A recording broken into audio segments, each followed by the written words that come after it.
Welcome back to Real Phonies, where we take a love for movies and television and combine it with very little knowledge about movies or television.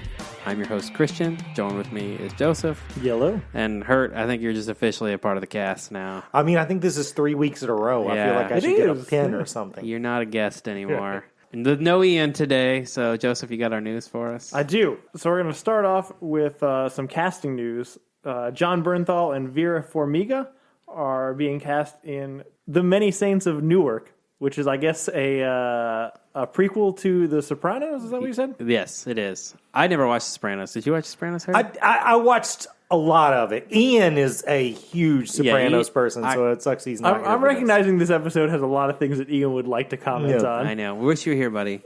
It's just weird that John Bernthal wasn't already in The Sopranos. Isn't it? That's Yeah. very true. When I saw the casting, I was like, well, that makes way too much sense. It also kind of like gives that movie a little bit more like legitimacy. I realize when you say like, oh, it's part of the Sopranos universe, but I don't take any of those HBO movies seriously. Right. I guess there's only been one. Oh, no, 3. The 2 Sex and the City movies and Entourage. Entourage. Yeah. And the Deadwood one is official. There are set photos. They're filming it. So I'm still not going to... I know, right? Yeah. But I just don't know how you do that show in 2018. Like, are they just like, you know? What are you talking about? The Sopranos? No, the Deadwood thing. Deadwood? The Deadwood. Yeah. I mean, you know, The world has changed. Even the protagonists, even the nicest people on the show, just say the most vile shit. You know, so I really don't know how, but I look forward to it. I think the pitch for it said something about Law and Order has come to Deadwood, and I was like, well, that just takes all the fun out of it. Right. that's why it's the end. Yeah, Also, we have Dan Trachtenberg. Or is it Dan or Don? I can't. I think it's Dan. Okay, I don't know. Dan Trachtenberg, who directed 10 Cloverfield Lane. 10 Cloverfield Lane, probably the best Cloverfield movie. There's I like only, that a lot. Yeah, Yeah. it's good. I love the first one though. I mean, I know you do, but it's probably objectively, it's probably a you're better probably movie. Is slated to one of the many people, but the most recent person to be slated to direct the Uncharted movie starring Tom Holland. Yep, But, that's a thing. That would be a good choice. He's made one good thing that we like. Yeah, I don't know of anything else he's done. I mean, I'm sure he has. I still don't know. We don't have like a Nathan Drake of adult age yet, right? I mean, when they first announced the movie, I thought Mark Wahlberg would have been a fine Nathan Drake, but it's taken so long at this point. He's too old now. Yeah. Chris Pratt? I don't know. I mean, Chris Pratt's Nathan Fillion still? Like, you watched that? Have you seen that? Did you ever play any Uncharted games? I'm so out of it on any video game. That's perfectly fine. It's Indiana Jones. Yeah, it's Right. Indiana Jones, but he's slightly tanner. Yeah, that's fair. And there's it's I was going to say there's more supernatural elements, but Yeah. no, it's essentially Indiana Jones with more parkour. Mm-hmm. Yeah, that's a good description. Because Indiana Jones is pretty supernatural. Yeah. You know. Every movie kind of revolves it around.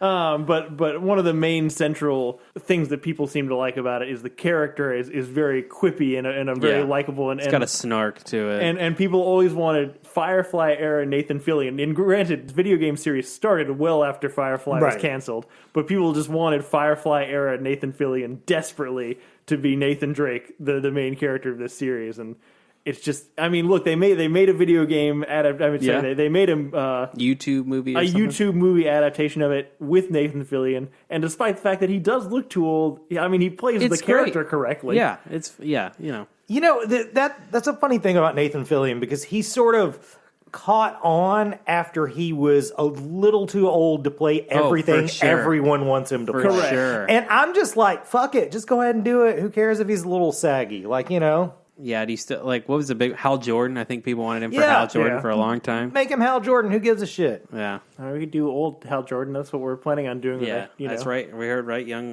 Old Hal Jordan, young Jon Stewart or something. Something like that, yeah. Yeah, he could still do that. But either way, Tom Holland's a fine actor. Dan Trachtenberg, I feel like I don't know. I feel like I know something else he's done, but I can't remember it.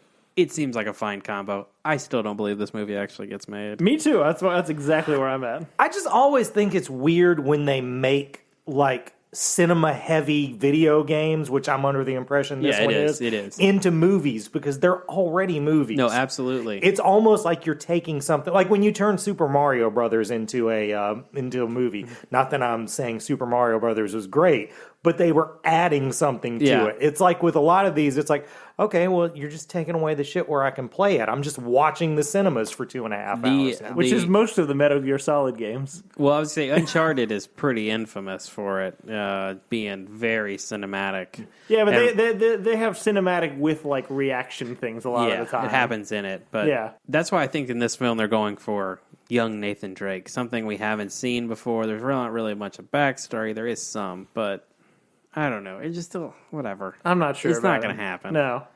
Having said that, I do love the Super Mario Brothers movie. I'm not bagging on it either. I just wasn't ready to fully commit. But no, that's a fine movie. Yeah, it's a cult classic. Yeah, I rented it a lot from Blockbuster when I was younger. Oh, it's so much fun. Also, casting news: Gal Gadot. I guess this isn't really brand new casting news for her. He's going to do the voice of Wonder Woman for the Lego Movie. Yeah, it's great. Yeah. All right, cool. I didn't know that. If they hadn't already cast like Channing Tatum as Superman, I mean, I love Channing Tatum Superman voice-wise. I'm still not sure about live action as we've discussed, but he's great. If he hadn't already done it, I wish they could have gotten all of them. Except for you can't do, Will Arnett's already established himself as Batman, but you haven't really had Wonder Woman in these movies yet. So bring in Gal Gadot, man. That's fine. That's a cool teaser. And she was good in. You guys still haven't seen Wreck-It Ralph 2, but she's good in Wreck-It Ralph 2. Yeah, I'm a big fan of that movie. I hope you guys should go watch it. So this week we got the first, I guess, real trailer. Mm-hmm. It's still not real. It's still not really real, but there's I guess, some new footage in it. Though it's not going to be. It's not going to be in anything. Yeah, the footage is not from the show. No, it's not going to be in the show, but it's just not. Just get to what it is, Joseph. It's the new Game of Thrones trailer. You took 5 minutes to say that, and I'd actually put it together through context clues, so I don't think you had to say it at the point you said it. Look, they are doing everything they can to not show us any bit of this show before it releases. I'm super on board with that. Yeah, I mean, that's probably okay. I don't really care for that trailer because those are my least. I hate those 3 characters. So, which characters do you like at this point? Jorah. Yeah. Davos. Yeah, I like Davos. It's the ones who have like no backstory and add nothing to the show, but they're delightful. I like Cersei. I think not that I want her to win. I just think she's arguably the best actor and one of the most well-developed characters on the show. I mean, she usually has the best scenes. You hate her, but they're the best scenes. So I'm tired of Arya, Jon, and Sansa. Like Sansa actually is on the up and up for me after like last season. But the other two, I'm over. Definitely. See, I always got to stick by Jon Snow because my best friend, who is a cat, is named Jon Snow. Oh, so I've got to be on Jon Snow's side. Team Jon Snow. He looks very short next to Sansa. I know that he's a little bitty guy and she's a very tall lady, and they should try not to stand them together. They really should. And then finally, you brought this news to me. Where did this come from? That all Fox movie. So this is a rumor. Okay, the rumor. Yeah, that's going around in the last couple of days. So before the Disney and Fox merger, the word was Fox could still produce and release and profit off of any Marvel property that went into production prior to the merger being finalized. But now that they're saying the merger should be done by the end of next month, by the end of February, they've just scrapped all of it. So Dark Phoenix and New Mutants will still release, but that's it. They had announced a Doomsday movie from Noah Hawley from Legion, and that's gone, which sucks because that movie sounds awesome. A Multiple Man movie with James Franco. And I believe a Kitty Pryde movie where they were going to bring back Ellen Page. Bendis was going to write that. Yeah, I think he wrote the script, but who knows? Bring back Ellen Page. Yeah. But the only one I've read that they may try to push through quickly would be X-Force. And try to cash in on that Deadpool money one more time. But, I mean, how are you going to get a movie into production in 6 to 8 weeks? I mean, it's impossible, I feel like. But well, I mean, the Kitty Pryde one probably would have been cool. It was based on a specific X-Men story that was just a huge ripoff of Aliens. Mm-hmm. So I'm kind of bummed that won't get made. They'll find a way to make that X-Force movie happen. There's no way that's not going to happen. There's too much money to be made off that. It would kind of be crazy to think that the last time we see Ryan Reynolds' Deadpool would be Deadpool 2, but that's a very real possibility. I mean, you didn't think that when it came out, but it's a very real possibility. I feel like that Ryan Reynolds' Deadpool might be the only thing that carries over. I do think that and then with that character, you can do it. They could actually, yeah. They could actually do some funny fourth wall breaking stuff, which the fourth wall breaking stuff usually isn't very funny in those movies. Yeah. That's the one part of it that kind of drives me nuts. But they could do good stuff with that about the merger and stuff like that. Actually, so you said the New Mutants movie is still in. Yeah, production. so is that the horror movie one, or is that one? That's the horror movie. Yeah, that one's directed by Josh Boone. I'm still kind of down with that one. The reshoots still haven't happened. Oh, which no. They're supposed to be pretty extensive. They're even going to add another character in there, I think I heard somewhere. That's never a good sign. But because they weren't pleased with the 4 or 5 of them that they had or something. I don't know. So I actually think this movie gets scrapped altogether and doesn't actually. That's kind of a bummer. Not because I thought the trailer looked particularly good. I didn't think it looked bad. I thought it looked better than you guys did.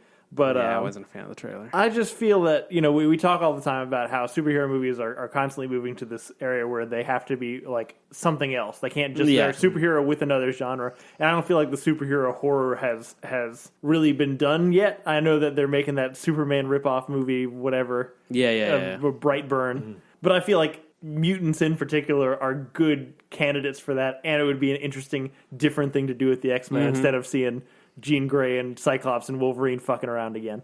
No, I mean, that's a fair point. They say New Mutants now is going to exceed $200 million because they reshot so much of that movie. Holy shit, there's no way they're making that back. No, Yeah, they're losing all money on that thing. How have we not learned the lesson on that? Just go ahead and release the shitty version, Yeah, exactly. Just get it over with. Right. Just do it. Yeah. I don't know, man. It's all... I'm ready for it to just become official and all belong to Disney. And not that I expect great things from it, but it can't be worse than what we've got. It's hard to imagine it would be. Did you guys see that Marvel's talking about Black Widow being R-rated? I did see that, yeah. So to me, that was immediate sign of a character like Deadpool. Before you make that movie, you're going to say, we're not just doing the, purely for appearance's sake on their part. Like, oh, we're not doing it just for Deadpool. We also did it for Black Widow, too. Like, right. They're going ahead and getting it out of the way and doing it before they get that character. I mean, I could be completely wrong. No, I think that's probably... I also think that's probably why...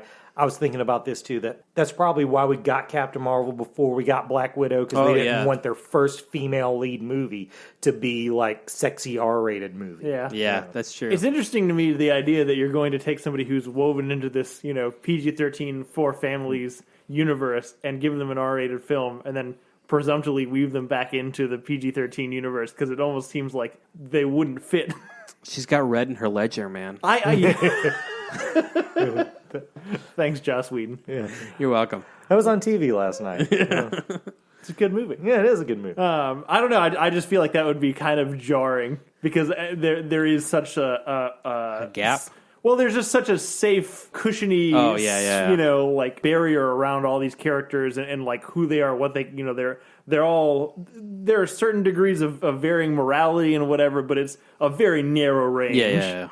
So I just think it'd be interesting to like have a movie where they'd kind of escape from that, but then shove them back into a universe where they're forced back within those constraints to be a family-friendly movie. I kind of think the Black Widow movie may be the last time we see Black Widow. That's possible, yeah. I mean, we might just be doing a bunch of send-offs here, to all of the old-school original Avengers. We'll see. Yeah, we will see.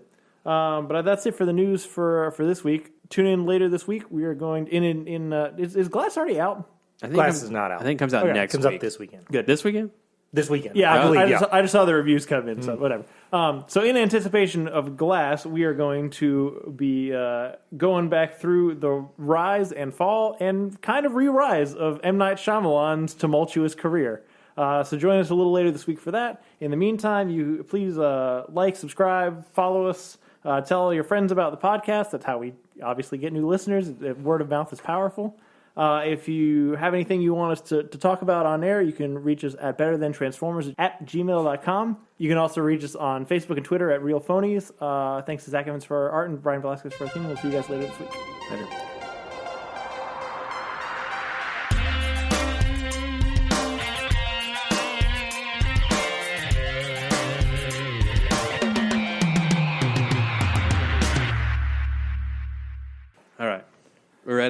You got our list of movies?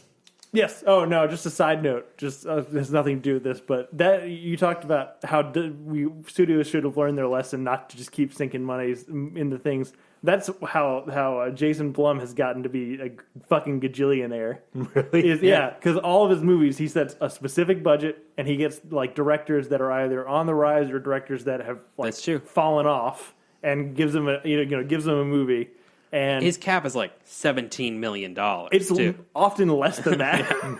It's often less than $10 million. And it's essentially like, make this movie. If it works, great. If it doesn't work, who gives, we're not going to sink another fucking dime into it. And the thing is with horror movies, there's people who will show up. Well, he doesn't just make horror movies, though. Blumhouse also did Whiplash. He does a bunch of prestige. Oh, no shit. Yeah, I didn't know that. Yeah, no, they do a bunch of prestige shit, but all the prestige shit is stuff that happens in one room or in a couple of rooms because he does not give them a budget to make a real movie. You guys ever hear that Oren Peli, who directed Paranormal Activity, he filmed it in his own house? Really? That's his house. I didn't know that. Yeah. And he only spent $50,000 on that movie to pay the actors $10,000 and rent the gear. It's a nice house. And the movie made $20 million. Can you imagine making a $50,000 investment and then making $20 million off of it? I wonder out of it and Blair Witch, which is the most profitable movie of all time. Oh, Blair Witch is super profitable, yeah. I'm actually pretty sure it is Paranormal Activity. Really? Yeah. But he also made a movie called Area 51 that was really fucking stupid. But maybe I should have cut this in. This is actually kind of in our wheelhouse. Yeah. Anyway, you can go ahead and start whenever you're ready.